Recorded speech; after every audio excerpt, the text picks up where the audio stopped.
Welcome to my YouTube automotive channel. In today's video I'm sitting in a 2014 Chrysler Town and Country minivan, and I will show you how does cruise control work. This video will apply to Town and Countries made from 2011 all the way up to 2016. If this video was helpful, please consider supporting the channel by liking the video, subscribing to the channel, or becoming a channel member. Now, I will not be driving while showing you this, just because I don't have any type of phone holder and I don't want to hold the phone in my hand while driving, but I will explain you everything while idling and you should be good to go. You'll be using these menu buttons on the right side of the steering wheel. Now, the first thing to turn on the cruise control, you want to press the on-off button.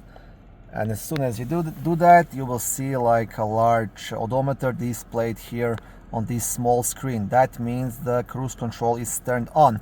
Now the next thing to do to set the speed, first you want to speed up to your desired speed. Let's say you speed up to 60 miles per hour. And once you reach that speed, you will press this set button once. And once you press this button, vehicle will drive 60 miles per hour on its own, and you can remove your foot from the gas pedal. Now, if you want to increase or decrease that memorized speed, you will just press this button plus or button minus. So if I press plus, it's gonna be 61, 62, and so on. If I press minus, it's gonna slow down to 59 or 58.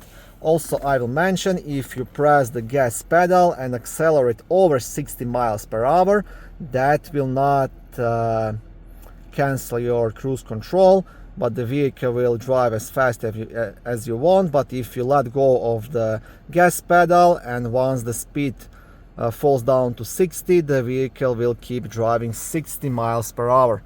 Now, to cancel the cruise control, in case there is some kind of obstacle on the road or a vehicle in front of you or anything, you can either press cancel button once and that will cancel your memorized speed, or you can press the brake pedal. As soon as you touch the brake pedal, the cruise control will turn off. If you want to resume your old saved speed, all you have to do, you have to press this RES button once and you will drive 60 miles per hour again. And yeah, that's pretty much everything. And to completely turn off the cruise control, you have to press this on-off button again. And once I press it, you will see this icon here will disappear. Thank you for watching this video. I hope it was helpful and educational. If it was, please like it and consider subscribing to my YouTube automotive channel. On my channel there is lots of how-to videos, do-it-yourself videos, car reviews, product reviews, and other similar automotive topics.